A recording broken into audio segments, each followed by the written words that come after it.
দেখতেই পাচ্ছ আজ আমি নিউ একটা ব্লগ নিয়ে এসেছি। তো ব্লগে হবে রান্না। তো কি রান্না করব, মুরগির মাংস তো দেখাবো।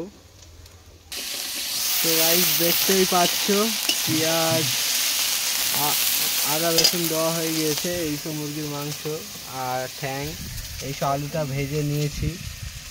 আর এইসব টমেটো আছে, এখানে হচ্ছে গরম মশলাটাও বাটা আছে। সামান্য নুন দিলাম, নুন দিয়ে কষাচ্ছি যেন। দেখতেই পাচ্ছ হলুদ দিলাম, দেখতেই পাচ্ছ হলুদটা দিলাম। আচ্ছা,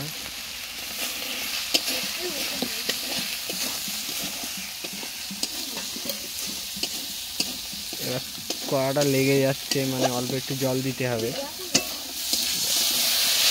জলটা দিলাম, জলটা দিয়ে এবারে টমেটো দেবো। টমেটো দিয়ে টমেটোটা দেওয়া হয়ে গেল।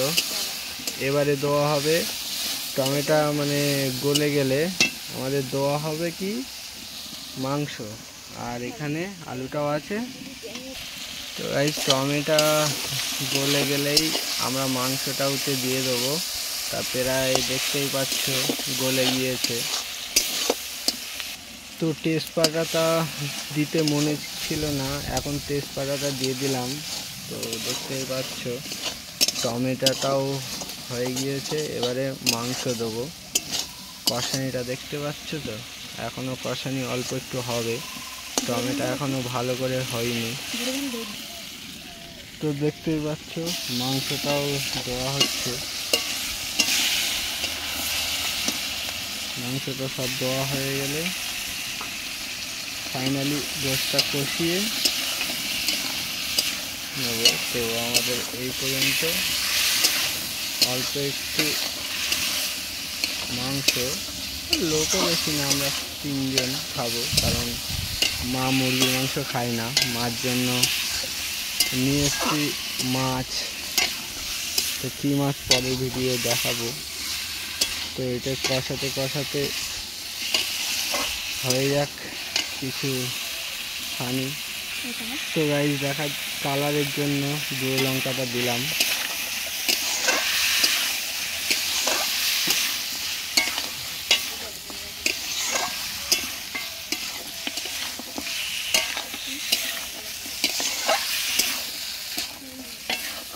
তো এটা কষাতে কষাতে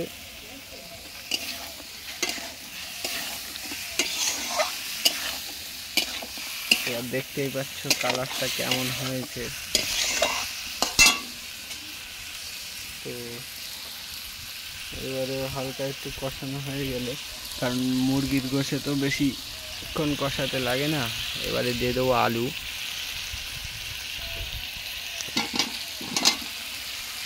তো দেখতেই পাচ্ছ আলুটা দিয়ে দিলাম। এবারে এটাকে একটু নাড়াচাড়া করব ভালো করে। এটা যতক্ষণ ভালো করে মিক্স না হয়।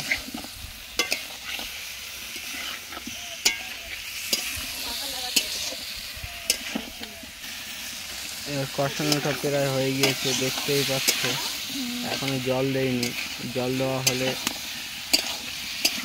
তারপরে একটু কষানোটা ভালো হবে। এখন মাখো মাখো দেখতেই পাচ্ছ। এবার একটু অল্প জল দিলাম।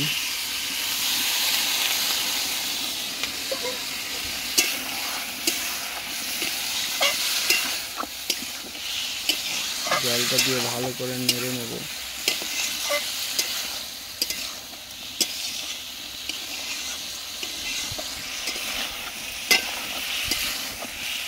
এবারে মিষ্টি একটা সেন্ট এসছে।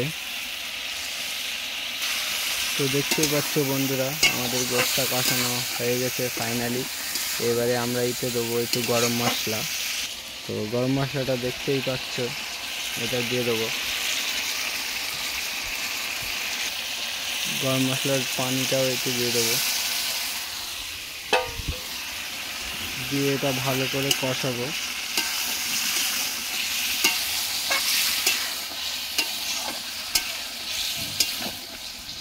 এবারে মিষ্টি একটা সেন্ট আসবে।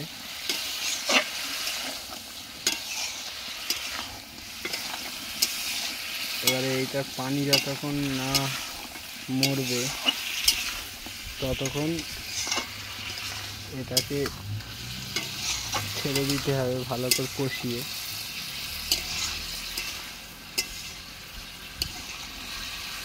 তো দেখতেই পাচ্ছি